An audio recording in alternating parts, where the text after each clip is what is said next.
Bonjour peuple du Seigneur, que la grâce de Dieu soit notre partage. Reçois Seigneur notre adoration, nous venons t'adorer et te louer pour ton amour. Tu as pris soin de nous, tu t'es manifesté fidèlement dans nos vies. Ta main de grâce nous a gardés et nous a protégés contre tout mauvais projet de Satan. Nous sommes infiniment reconnaissants et nous voulons te rendre toute la gloire. Que ton nom soit élevé, que ton nom soit exalté. Bienvenue dans le partage de ce jour. Nous parlons des respects.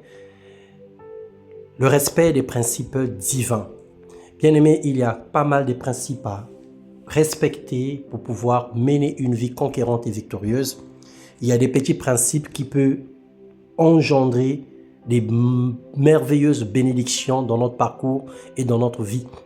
Matthieu 5, le verset 23 et 24, la Bible déclare « Si donc tu présentes ton offrande vers l'autel et que tu te souviennes que ton frère a quelque chose contre toi, laisse ton offrande devant l'autel et va d'abord te réconcilier avec ton frère, puis reviens présenter ton offrande. » Parfois dans la vie, il n'y a pas de mystère, plutôt des principes à respecter pour voir la main de Dieu. Inutile de jeûner et de crier à Dieu tous les jours et à tous les sujets si on ne peut pas pratiquer sa parole. Si tu partages tes ressources avec celui qui a faim, si tu réponds aux besoins de l'opprimé, ta lumière surgira au milieu des ténèbres et ton obscurité sera pareille à la clarté du midi, dit le Seigneur. L'Éternel sera constamment ton guide. Il répondra à tes besoins dans les endroits arides et il redonnera des forces à tes membres. Tu seras pareil à un jardin bien arrosé, à une source dont l'eau n'arrête jamais de couler. Grâce à toi, on reconstruira sur d'anciennes ruines. Tu relèveras des fondements vieilles et de plusieurs générations, autrement dit des fondements antiques. On t'appellera réparateur de brèches, restaurateur des sentiers fréquentés.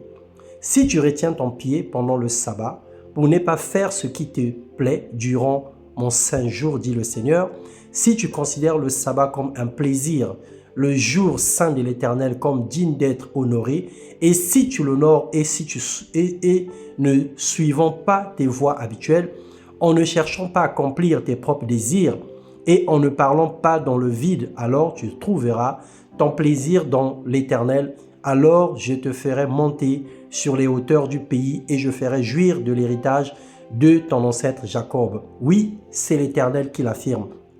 Ésaïe 58, les versets 10 au verset 14. Bien-aimés dans le Seigneur, ceci n'est pas un mystère, ceci n'est pas un fardeau que le Seigneur met sur nos têtes.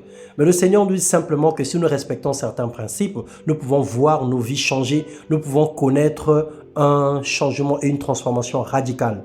Le Seigneur nous encourage à pratiquer sa parole pour aller loin que nous voulons avec lui, pour aller au plus loin dans les profondeurs selon les désirs de nos cœurs. Le Seigneur nous encourage ce matin à pratiquer sa parole, à respecter certains principes de la vie pour pouvoir connaître un succès. Que le Seigneur nous bénisse et nous garde fidèles à lui.